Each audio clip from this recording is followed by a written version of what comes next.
But doctor साहब अपनी आपने गलतियों एक को। अपनी गुज़िश्ता रोज की प्रेस टॉक में ये भी कहा कि 2018 में नाइंसाफी और जानिबदारी का मुजाहरा आपकी जमात के साथ किया गया। अब फेडरल लेवल तक और पंजाब की हद तक पीपल्स पार्टी के भी यही मुतालबात है। अभी ब्रेक से पहले हम कुंडी साहब से बात कर रहे थे तो उन्होंने भी कहा कि जी ज्यादती हो रही है और ये जो लेवल प्लेइंग फील्ड है उनको मैसर नहीं हो रही और एक जमात को फेवर किया जा रहा है। सो इलेक्शन कमीशन में चूंकि आपने अपने तहफुजात का से आगाह इलेक्शन कमीशन को कर दिया, क्या यकीन दहानी कराई गई आपको?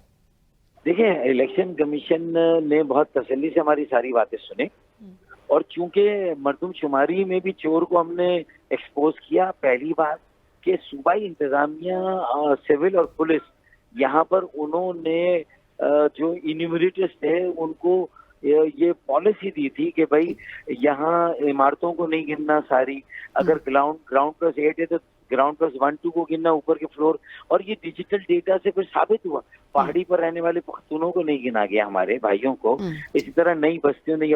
तो हमने इस मरतबा जो ये हल्का बंदियों में भी ये टेक्निकल, जोग्राफिकल, टेरिटोरियल और जो प्रिंसिपल जो एक पॉलिसी 2017 के इलेक्शन एक्ट में और उसके तहत डिलिमिटेशन की जो रूल्स हैं, तो हमने उससे साबित किया। हम इस्लामाबाद हाई कोर्ट में 2018 की हक तलफियों को लेकर पहले से इंसाफ के लिए गए हुए, लेकिन वहाँ फैसले नहीं हुए। तो prevention is better than cure. ये हल्का बंदी अब हो रही है। हम उन कमेटियों से नहीं मिले जो कि पर्दे में रह के ये काम कर रही हैं, लेकिन जैसे कहते हैं ना कि भाई एहतियात इलाज से बेहतर है, तो हमने ये पहले से आगाह कर दिया कि पहले हमारे साथ ये जुल्म हुआ कि हल्का बंदियों में भी हुआ और फिर उसके बाद इलेक्शन में भी काउंटिंग के वक्त जो है वो पोलिंग एजेंट्स को निकाल दिया गया और जो है वो कैमरे बंद कर दिए गए और जो कुछ हमारे साथ हुआ, हमारी सीटें छीनी गई। बिल्कुल। तो बट डॉक्टर साहब अब मामलात आगे चले गए हैं और इस डिजिटल सेंसस को मंजूरी के बाद अब जो खदशात है वो इलेक्शंस के बर वक्त इनेकाद के हवाले से, आप इलेक्शंस इस साल, आखिरी सवाल, इस साल इलेक्शंस होता देख रहे हैं? देखिए, मेरा तो सिंपली ये कहना है कि ये क्यों लोगों को वसवसे हैं कि इलेक्शन में बहुत गैर जरूरी ताखिर होगी।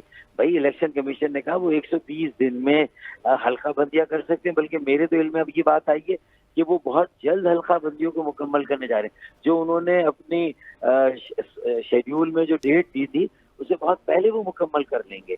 मतलब मुझे सवाल दिसंबर उनका प्रोग्राम तो कंक्लूड दिसंबर तक हो रहा है। आपको ये इलेक्शंस जो है यानी नवंबर में तो 90 दिन के अंदर नहीं होते आइन के मुताबिक। ना, मुझे लोगों ने पहला सवाल किया कि इलेक्शन कमीशन की इमारत के अंदर क्या माहौल नजर आ रहा है। मैंने कहा मुझे तो ऐसा माहौल नजर आ रहा है जैसे कल इलेक्शन हो रहे हैं और कल के लिए वो तैयारी कर रहे हैं।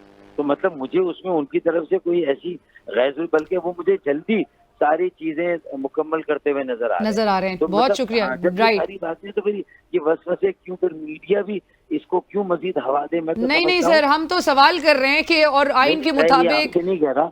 बहुत सारे जो हमारे जो टेलीविजन टॉक शोज होते हैं उसमें ये सवाल सब जगह पूछा जाता है। बिल्कुल, और बड़ी अनफॉर्चुनेट सी बात है डॉक्टर साहब के ये बात करी भी क्यों जा रही है, ये खदशात पैदा क्यों होते हुए दिखाई दे रहे हैं और अनफॉर्चुनेटली ये बड़ी सियासी जमातों का ही रोल इसमें नजर आता है कि एक प्रेसिडेंट सेट किया गया कि आइन के मुताबिक 2 सूबों में 90 दिन के अंदर जो है वो इलेक्शंस का इनेकाद नहीं हो सका, जिसकी वजह से जनरल इंतखाबात के भी हवाले से यही कुछ तासुर और फिर स्टेटमेंट्स भी सामने है साबिक, चाहे वुजरा हो या साबिक अपोजिशन लीडर हो, जब वो कहे कि जी इलेक्शंस अगले साल और क्या फर्क पड़ जाएगा कि अगर इलेक्शन जो है वो कितने सालों के लिए नहीं होते हैं। बहुत शुक्रिया डॉक्टर साहब फॉर ज्वाइनिंग फारूक सत्तार।